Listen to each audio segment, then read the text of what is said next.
We're going? Yep. Hello, everybody. This is Daniel Wynn, and welcome to today's Cash Flow Capitalist Podcast. I'm very excited because I have a long lost friend who I used to do a radio show, co host a radio show with a few years ago about real estate investing, and I dragged him out of the cellar or out of the office or out of the cave, wherever he's been hiding, to bring here to enlighten us today and share his knowledge on real estate and private lending, but more importantly, on health and nutrition and wellness, because Tom's one of the healthiest people I know. We share not only a passion for real estate, but also for longevity and all those good things that go with it, that we hope they're going to go with it. Right, Tom? Exactly. So welcome, Tom. I want to get started talking about real estate first, and then I'm going to ask you to break down some tips that you would share with the audience on how that we can, 3 tips that we can use to be healthier in the future. We're heading into the fall, which will be flu season, so I want to avoid that like the plague, if you know what I mean. I want to avoid the. Okay, so Tom, I went on. I want to talk about real estate right now. Right, we're in the end of summer in 2023, and it's really an interesting time right now. We have rising interest rates. They say the highest interest rates in what, 10 or 15 years, right? Exactly. We have slowing housing sales around the country. People are sitting in their houses because they don't want to get rid of their 2 and 3% mortgages. We have rising real estate taxes and insurance. Florida just had a hurricane go through there today, and I heard the insurance down there is just crazy to try to insure your properties, like tens of thousands of dollars, right? So that's stacking on top of the higher interest rates and availability. And you have, I want to talk about where the opportunity is, as we go forward. I believe, like I always do, and I'm going to get your opinion in a second here. I know I'm a little excited to have you on the show, but I believe that there's always opportunity in good and bad times when it comes to distress.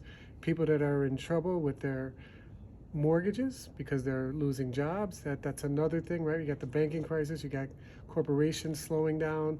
So there's people losing jobs. So you have opportunity with foreclosures. And what I like to focus on a lot is people that are behind in their property taxes. And there's literally, this opportunity never goes away. So I think it may actually even grow during this upcoming 12 months. What do you say, Tom? It's possible. I think it's going to be location specific. The various localized communities, some are going to excel and some are going to struggle. And it's all based on the inflow of residents and the production of jobs. So where we are in Las Vegas, it's doing very well. At least that's on the surface. But in reality, the values or the prices of houses are not keeping up with the devaluation of the currency or, say, the rate of inflation, which is actually 6 to 10%. And if you look at most pricing, it's up far less than that, say 1 to 5%. In some areas, the values are lower, and you have to add that loss to the rate of inflation. So things aren't as good as people think they are, but there's this false sense of confidence when your house isn't losing price, at least the price that you see, the price that somebody would pay for the property, but in reality, the value of the house is still decreasing when compared to inflation. And I like that theory that you've shared with me in the past, and that has a lot to do with the fact that the house is staying at the similar price, but the value of our money is going down. So in essence, your your value of your property is going down, Yeah, yeah, and we have this false sense of security, like we're good. yeah. So, but with that being said, it's still the best place to park your money. And as far as a lot of the YouTubers are mentioning a big real estate crash, and they've been talking about it for the past 3 years. Well, it actually hasn't happened. So sooner or later, someone's going to be right. But we haven't had a big housing collapse, and we may not due to the excessive printing of the currency. Okay. I'm in total agreement, and thank you for sharing that theory with our audience. Where do you think is the best opportunity in the next 12 months if you're sitting on money? Is it better to be a private lender, or is it better to be a real estate investor if you're sitting on 100 grand, 200 grand? I've always thought being the bank is the best place to be. Oh, so I brainwashed you, or you already knew that? You did. You did. Yeah. Well, I always call it, Yeah. in Monopoly, you're either the banker or you're the guy that wants to accumulate properties, right? And a lot of people where I'm from in the Midwest, I call them, they have the monopoly mentality. They want to own assets. But out here on the West Coast, people like being the banker. They don't want to deal with tenants, termites, and toilets. They want to lend their money, get a nice yield, and get into real estate notes, mortgages, trust deeds at a great loan to value that reduces their risk if something goes wrong. I think it's lower risk to do that. And the worst case scenario is you end up with the asset. So it's you could end up having both. Okay. So let's talk about, your specialty. Your specialty is health and wellness and being sexy and happy and all that good stuff. So share with me, the top three things that I should do for my health over the next 3 months or going into the fall, as far as movement and exercise, and the top three nutrients that I should be considering putting into my body on a daily basis. So this is something to do for a lifetime. This isn't anything short term.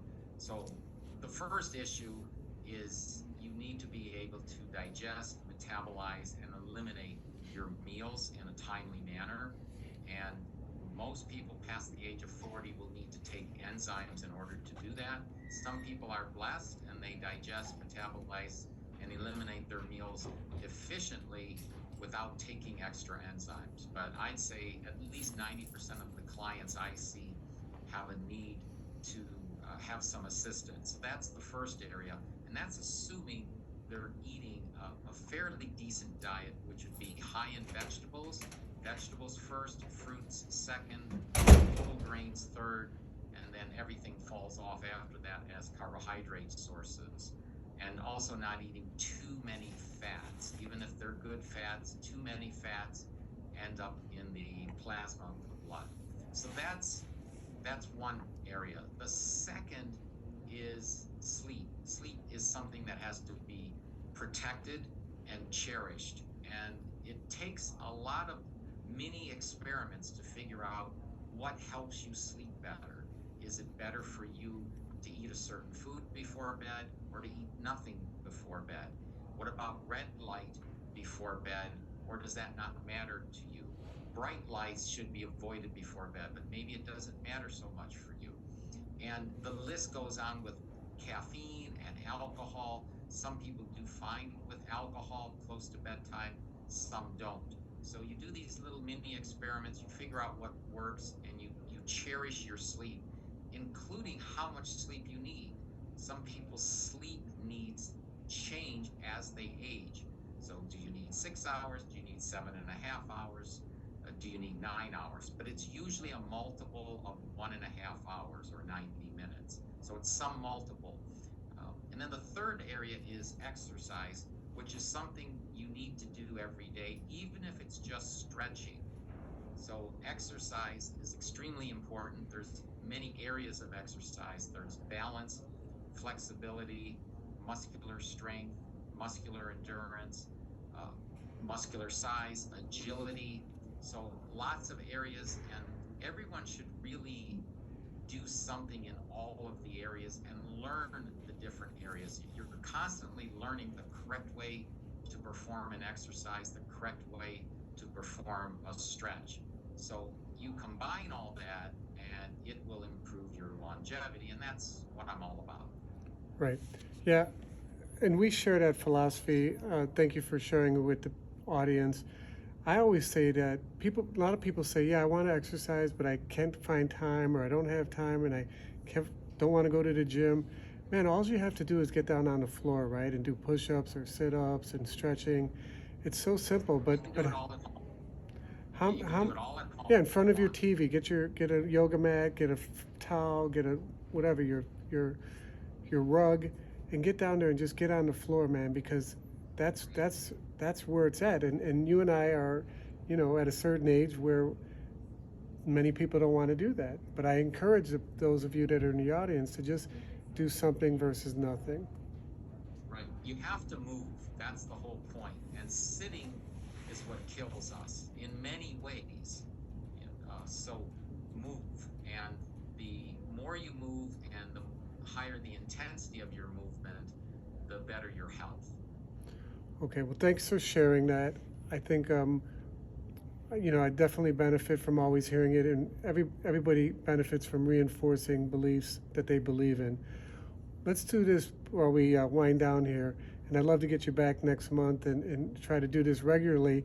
We used to do this every month when we had the 1 hour radio show, so I miss it. Welcome back. Nice to see you. Yeah. What's your prediction for real estate in the next between now and the end of the year? We think it's going to be about the same, much of the same. I don't see a crash. I don't see a boom. What about gold, silver, the stock market, crypto? So I think gold will keep inching up. We'll be approaching what's called a triple top very soon. Silver, being an industrial metal, is anybody's guess, depending on if the economy slows or not. And crypto, very good, very positive. Cool. All right, Tom, thank you so much for joining me. It was a pleasure catching up with you, and we'll see you again soon. For everybody in the audience, thanks for listening. Subscribe to the channel, share with your friends, and we'll see you next time.